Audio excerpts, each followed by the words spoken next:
Hey everybody, welcome back to History Student Reacts. Today we'll be watching Rome's New Political Order by Historia Civilis. In the last couple of episodes, we've been following Caesar as he tries to bring this civil war to an end. He basically has, though there is still some resistance remaining. And now it seems like we're heading back to Rome to see how Roman politics have changed with the Civil War and Caesar in charge. I'm very curious. I always enjoy Roman politics, so I'm excited to get into this one. If you guys end up enjoying this video, I'd appreciate it if you would check out my Patreon, which is linked down below. And without any further ado, let's get into this reaction.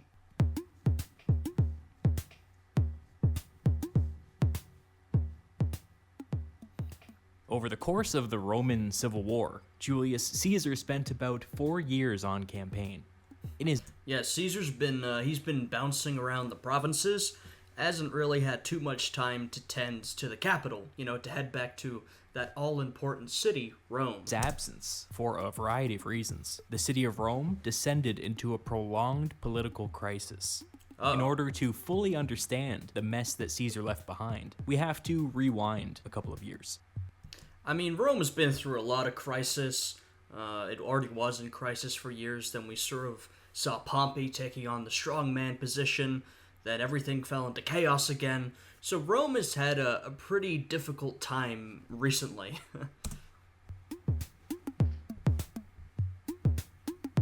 Oh, wow. After Caesar's victory over Pompey at the Battle of Pharsalus in 48, he sent one of his deputies, Mark Antony, back to Italy to oversee the political situation while he was gone. Antony immediately ran into serious problems. A tribune of the plebs exploited Caesar's absence by attempting to push a bill through the Senate that would abolish private debt. Debt abolition was a thing in the ancient world. It's complicated, but sometimes ancient societies would find themselves in a financial death spiral, where an ever-growing number of poor people would find themselves saddled with multi-generational debts. This was a growing problem in Rome at the time, and debt abolition was a crude but effective method of freeing up these people. Yeah, I mean, we don't have the same thing today, but if you look honestly throughout history, and you even look at, right now, we do face some similar problems, to be honest. That they could be productive citizens again.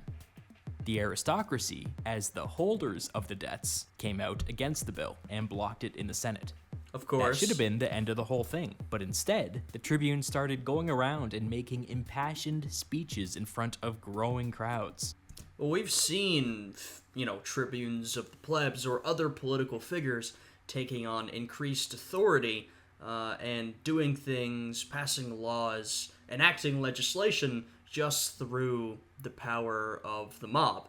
Just appealing to the people themselves and completely ignoring the Senate. I mean, Caesar did his fair share of ignoring the Senate and just doing whatever he wanted to do. That trend has certainly caught on, and the Senate is really struggling to assert its authority, and it has been struggling to do that for a while. Before too long, he was able to lead an angry crowd into downtown Rome and occupy the Forum. This tactic of taking to the streets wasn't totally unprecedented, but the speed at which Rome's political class lost control of their city was alarming, to say the least. Yeah, I think that's a fair way to describe it. Not an unprecedented tactic, but it's getting more and more powerful by the day, and the Roman elites, the Senate, is getting weaker by the day. This was a problem, but it was a problem with a clear solution, right? Antony was in charge and had an army sitting just outside the Pomerium. So obviously, he crossed the Pomerium and led the army away from the city. Hold on, he what? Yeah. Interesting strategy. I mean, look, it wouldn't be a good thing to cross the Pomerium and bring the army into the city. That would be breaking every kind of tradition. But at this point, they're just trying to defend the city and its institutions. So I suppose the senators are willing to be like, hey, just help out, come on. Looks like Mark Antony has gone in the opposite direction. Maybe he has a good reason for it. I mean, we've seen Mark Antony kind of bumble around before. He's no Lepidus, I'll put it that way, but I guess we'll see what's going on. Turned the city over to the angry mob. Do you think this is what Caesar had in mind when he left the city in Antony's hands? No, I mean, look, Caesar was a reformer. Caesar really didn't care much for the Senate. He was willing to ignore them at any step, and Caesar loved to appeal to the people to get what he wanted. But Caesar was an intelligent political operator. Not to mention, Caesar is trying to position himself as the first man of the empire. Not necessarily an emperor, but, the guy in charge, right? And so he probably would want Antony to keep the peace in the city. He would want him to, sort of mediate between these different factions, since Caesar is now the one supposedly in control of everything. So, yeah, I don't think Caesar would want Mark Antony to handle the situation like he's doing. I imagine not. The likeliest explanation for this is that he wanted to send a message. I didn't mention this before, but the Senate got really bent out of shape when Caesar left Antony in charge. So much so that they actually tried to get him removed. Antony was, petty? Now that the city was in trouble, he wanted the Senate to beg him to intervene. Wow, okay. So I was saying, when he marched away from the city, let's see what his reason is. And that's about just the worst reason I could have imagined.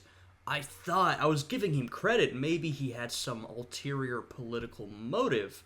But no, it's something as simple as he feels butthurt, and he wants the Senate to come crawling back to him. So yeah, pettiness, not a great reason to allow the city to fall into chaos. But things didn't quite go as expected. The mob began to openly bring weapons across the Pomerium, which was illegal, but who was going to stop them? Well, yeah, I mean, that's what they wanted Antony to do.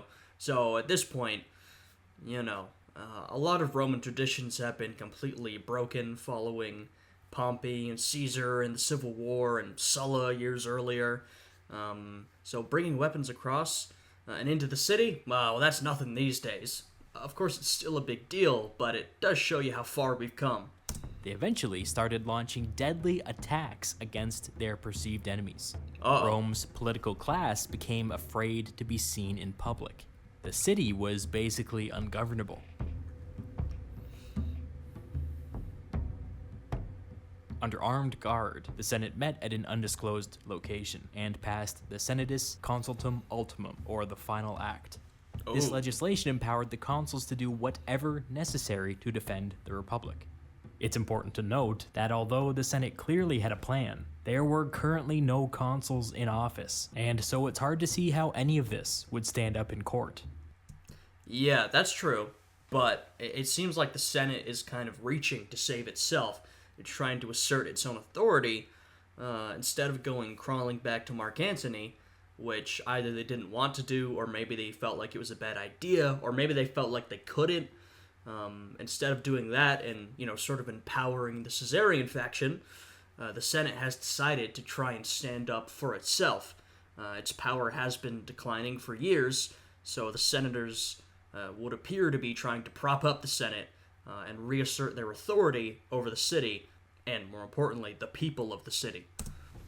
But before any plan could materialize, Antony returned in force and marched right across the Pomerium. All right. These soldiers descended on the mob with swords drawn, and hundreds of Roman citizens were killed. Ooh. Yeah, I mean, Antony didn't let the Senate get anything done, so he wanted to prevent that too. I understand there were armed mobs, it's chaotic, but it's never a good situation when you have to end up slaughtering hundreds of your own citizens. In a situation like this, maybe necessary, but it's never a good place to be. This was the apex of pettiness. Antony deliberately allowed the situation to get out of control, and then needlessly butchered a bunch of Roman citizens. If Yikes. Antony was disliked before, he was despised now. Yeah, that makes sense. When the senator Cicero arrived back in Italy after the Pompeian defeat at the Battle of Pharsalus, a letter arrived from Antony telling him that he could not guarantee Cicero's safety and that it would be best if he stayed away from Rome for a while. What? This was highly irregular. Cicero was one of Rome's most influential politicians. It really, God, Mark Antony's making such an ass out of himself. I mean, this touches on, we mentioned this in prior episodes, how Caesar has no one he can rely on.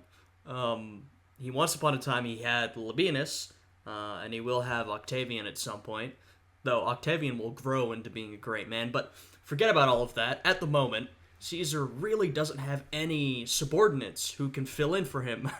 Mark Antony's a second-hand man, and he's so tactless, Caesar, at this point, I'm not saying he would have necessarily been all buddy-buddy with Cicero. I mean, Cicero was on the other side of the Civil War, but I can guarantee you that Caesar would have handled this far more tactfully.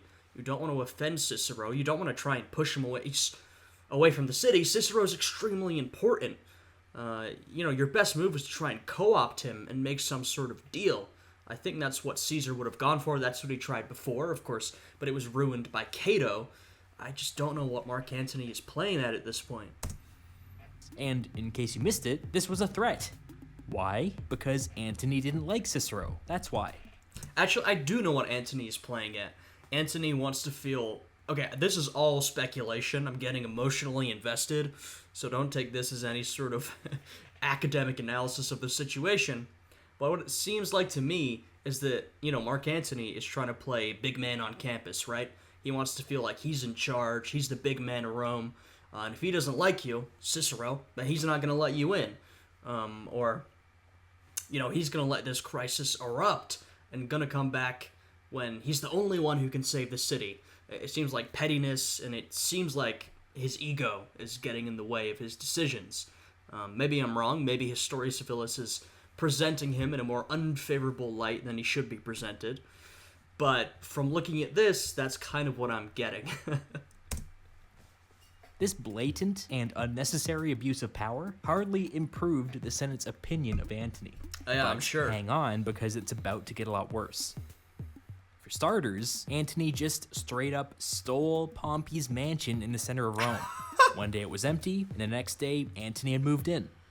And remember, of course, Pompey was Caesar's main enemy during the Civil War. But when Pompey was executed, the Egyptians, I believe it was the Egyptians, showed that to Caesar. The assassins showed that they had murdered Pompey. Caesar was extremely upset. He didn't want it to end that way. I'm pretty sure that Caesar would not have appreciated this disrespect being levied against Pompey, either because maybe personal feelings, or more likely, it just looks bad. It's bad PR. Caesar, wants to be more of a unifier at this point. He's always been a very divisive figure, but at this point, he can't really afford to be that divisive.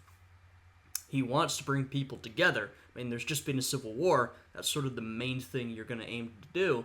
And Antony's not really on board, I think, with that goal. This was a giant red flag, because a generation earlier, the last civil war had ended with the winning side murdering a bunch of senators and stealing their property. Caesar had promised that this civil war would be different, but with Antony doing stuff like this, people weren't so sure anymore. Antony's behavior quickly got out of hand. He would show up for Senate meetings blind drunk, or would disappear for days at a time on wild benders. I mean, he really, first off, second off, it really does make you miss Lepidus. It's a shame that he had to change sides and go so hard against Caesar.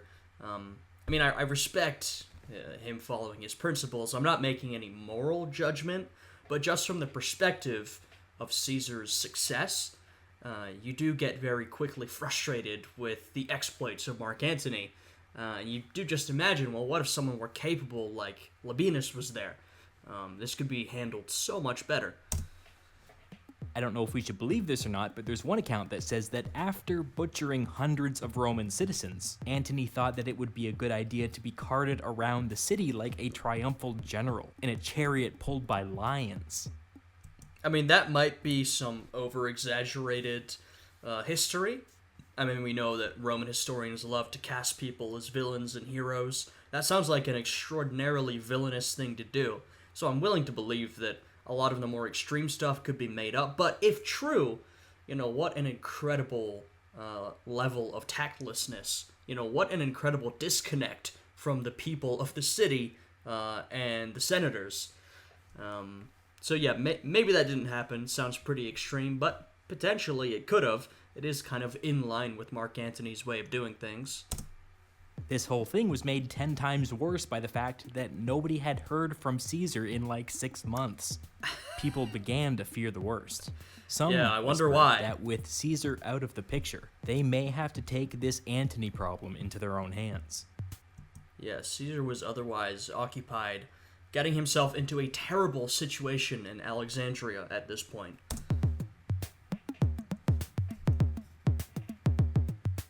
But Cicero was hopeful. He reassured his allies, writing, quote, "It seems to me that though Caesar is holding Alexandria, he is ashamed to send a dispatch of the operations there." Cicero was exactly right. A couple of months later, Caesar defeated the Egyptian. Yeah, I mean, Cicero, I totally agree with that. Cicero was right. Caesar was not holding Alexandria. He was being held within Alexandria. He was trapped. So yeah, that's probably true. It would have been a really bad look for Caesar if he sent back a dispatch to Rome saying, "Hey, I'm actually besieged. I'm having a really hard time." Though, of course, he did send out word to his allies, which eventually helped him get out of the situation. But Caesar's been otherwise occupied for quite a while now, when Rome really could have used his guidance and his supervision. Army at the Battle of the Nile, bringing the siege of Alexandria to an end. After a brief detour to Asia Minor, the Senate received word that Caesar would be returning to Italy. A brief detour to Asia Minor, not to mention, he toured up and down the Nile with Cleopatra, wasting, I think, some extra time. I remember I said this when we watched the episode in Alexandria. Caesar definitely needed a break, but, as he took those months to just hang out with Cleopatra and establish Egyptian control over the area, he probably could have been used better elsewhere, aka in Rome. The political class in Rome breathed a collective sigh of relief. That's a pretty crazy thing to say because they all, well, not all, but a lot of them hate Caesar. I mean, a lot of them are Caesarians, to be fair, but a lot of them aren't so fond of Caesar. But Mark Antony is so bad that they would much rather Caesar just came back. When Caesar landed in Italy, Cicero was there to meet him. When they saw each other, Caesar ran up and gave Cicero a big ol' hug. Ha! As the retinue traveled inland, the two men hung back from the group and spent several hours lost in private conversation. See, I told you. It was just so clear that Caesar would not have handled Cicero like that. I mean, they knew each other. Like I said, they were not always or even at all political allies. But both are pretty practical guys. They want to get the job done. Also, Caesar knows the sort of political advantages of having Cicero on his side, or at least neutral, and there's even a personal relationship there. There's a couple of reasons, just like with Pompey, but we can see that Mark Antony's treatment of Cicero was just totally inappropriate, given that Mark Antony is supposed to be ruling on behalf of Caesar. I imagine Antony's name came up once or twice. Caesar made a point of avoiding Rome for the time being. He wouldn't be staying for very long anyways. The Civil War was still ongoing. This was just a quick pit stop to raise new armies, and then he was off again to North Africa. But he was still politically engaged, and when he received a full report from his allies back in Rome, he was not pleased. Antony was unceremoniously fired. Caesar had his allies in Rome call for elections for the coming year. Okay, so Caesar really went for it. I respect that. I wish he would have had the opportunity to do it earlier, but now that he's arrived, no olive branch, nothing reached out to Antony. Caesar's just like, yeah, he's doing a terrible job. Get him out of here. Good. Caesar was, unsurprisingly, elected consul in absentia. This was against the rules, but rules were mattering less and less as time went on. Yeah. His consular colleague for that year would be a politician named Marcus Lepidus. We know less about Lepidus than I would like, but from what we do know, he was a good administrator and a skilled politician. When Caesar went off to Spain at the beginning of the Civil War, Lepidus had overseen Italy without incident. After Caesar's victory in Spain, he picked Lepidus to serve as one of Spain's new governors. As governor, Lepidus surpassed all expectations. A medium-sized rebellion flared up. Lepidus moved quickly and was able to defuse the whole situation without losing a single man. This was exactly the kind of gumption that Caesar was looking for. Unlike Antony, Lepidus didn't need any adult supervision. Yeah, if this is the Lepidus I think it is, and I believe this is the Lepidus I think it is, he will go on to be very important down the line. He's one of these figures, like Mark Antony, who is arising alongside either the Civil War or the rise of Caesar, and he's rising to a position of prominence that he will remain in for a while. If this is the guy I think it is, but I do believe this is the Lepidus that will go on to be a very important political figure in Roman politics. When Caesar tapped Lepidus to be his co-consul for the year 46, he unmistakably became Caesar's new number 2. Okay, yeah. It's worth noting that Antony, who a second ago had been the most powerful man in Italy, would hold no elected office. Damn. The Senate then turned to Caesar. Yeah, unfortunately, Mark Antony will remain relevant for a while as well. In fact, these, not to spoil too much, but these figures are individuals who will remain relevant and powerful after Caesar is gone. So that's something to think about. And named him dictator for... Although, sorry to keep pausing, but although they are sort of an example of Caesar's legacy, even after he's gone, all of these people who only arose due to the political situation Caesar created, or due to being directly appointed by Caesar, will remain powerful even after Caesar's death. For a year. The dictatorship was an emergency measure that temporarily gave a person absolute control over the Roman military, as well as the ability to override political vetoes. This would give Caesar plenty of leeway to wrap up the Civil War. The office of dictator came with a deputy who was called the Master of the Horse. Caesar nominated his co-consul Lepidus to be his Master of the Horse, and empowered him to act on his behalf while he was on campaign in North Africa. For Lepidus, this was a massive vote of confidence. Look at that, Lepidus just basically coming out of nowhere, slipping right into Mark Antony's spot. Consider for a moment the pickle that Caesar was in as he prepared to leave for North Africa. The regime had never been more unpopular. On one hand, he couldn't really afford to spend any extra time or money in Italy. But on the other hand, any further political deterioration might be catastrophic. The plan that Caesar came up with here is just so next level. You just have to step back and marvel at it. Okay, I'm excited to hear because I also feel like he's in quite the pickle, and I really don't know what the best path to solving the situation is. So I'm excited to hear what Caesar goes for. I mean, he's a very intelligent guy. The big hot-button political issue of the day was the movement for the abolition of debts. Yeah. We've talked about this. It was the justification for the recent street violence. Yeah, which Mark Antony totally messed up. Obviously, he didn't please the supporters of debt abolition, given that he massacred hundreds of them, but he didn't even appease the opponents of debt abolition, since he allowed the city to reach its boiling point before he stepped in. So Antony did a good job pissing off everybody. And it was quickly becoming the rallying cry for anybody opposed to the status quo.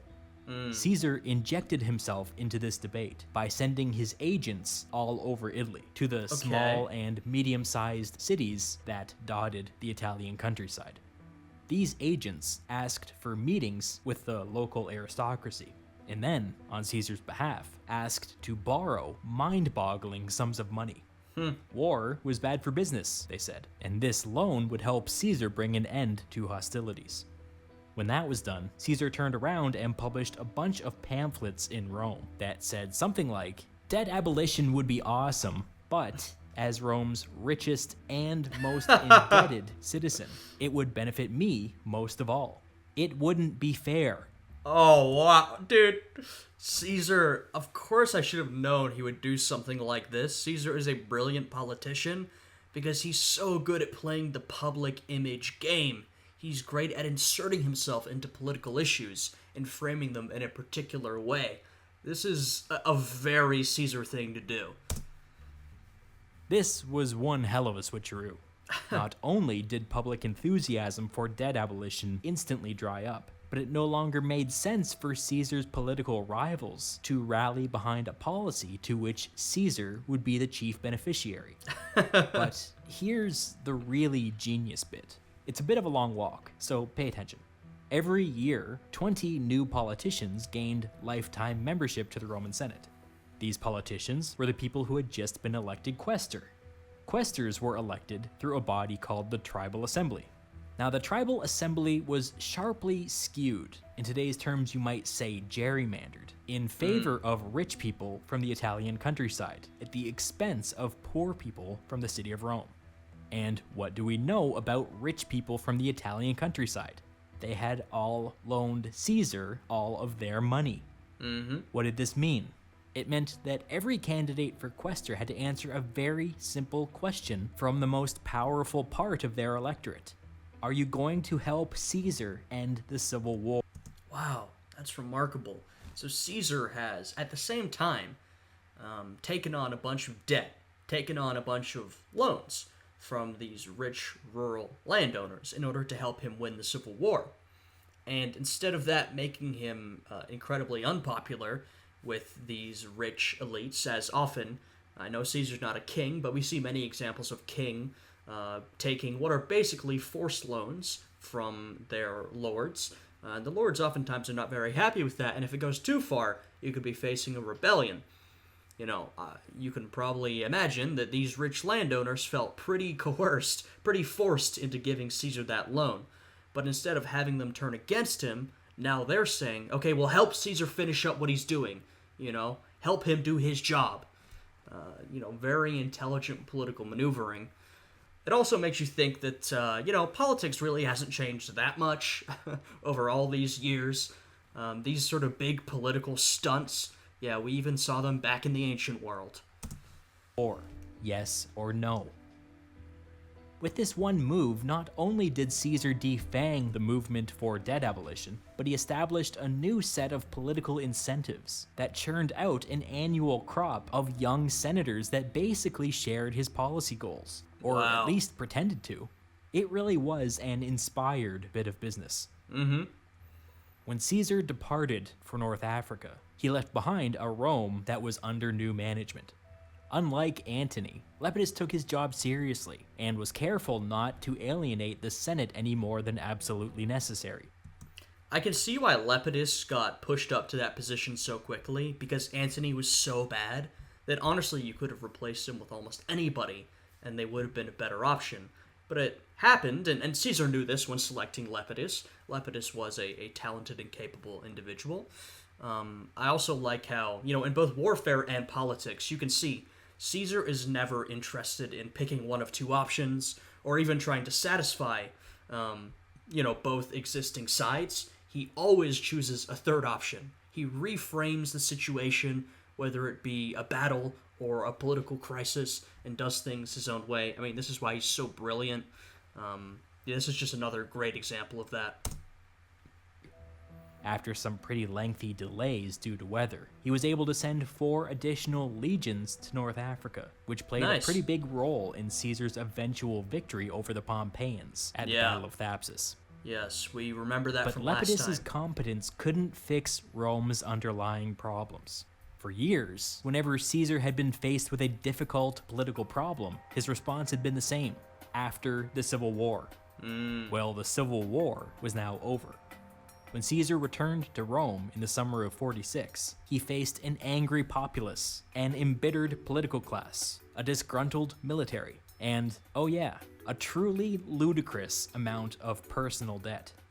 To make matters worse, the Civil War had proven that Rome's political system was thoroughly broken. This was now Caesar's problem, and it would prove to be intractable. All right. Yeah, I mean, now Caesar, he's won. He is the man in charge. But that position comes with a lot of problems, some that already existed and some created by Caesar himself. He has to appease all these different forces, not to mention the massive amount of debt he owes and other things he owes. I mean, we've seen throughout this series, as Historia Civilis mentioned, that every time there's been a problem, whether it be paying off debts, or paying the wages of his army, or putting off the retirement of his legionaries, Caesar has said, just give me until the end of the war. Give me until the end of the Civil War, and then we can work this all out. Well, the Civil War has now ended, and everybody's going to come back, looking to get what they're due. His legionaries are going to want their retirement, their plot of land. All those people he got loans from are going to want their money. The population is going to want, reforms, an end to the chaos that's been going on for the last few years, an improvement in the standard of living. The Senate also is going to want an end to the chaos. They're going to want some sort of return to normalcy, a return to the rule of law. More than anything, this is the Roman Senate. Let's be honest, they're self-serving. They're going to want some boost of their own power. The Senate as an institution has been degraded, and it's lost a lot of power over the last few years. The senators do not like that. So Caesar has all of these problems to deal with. I'm excited to see how exactly he goes about it. I really liked this one. As I've mentioned before, I really enjoy the political ones. I enjoy political history in general, and Roman politics are really fascinating. So if you guys enjoyed this one, I would appreciate it if you would leave a like on the video, subscribe to the channel, and check out my Patreon, which is linked down below. I hope you guys are all having a good day today, and I will see you again next time. Goodbye.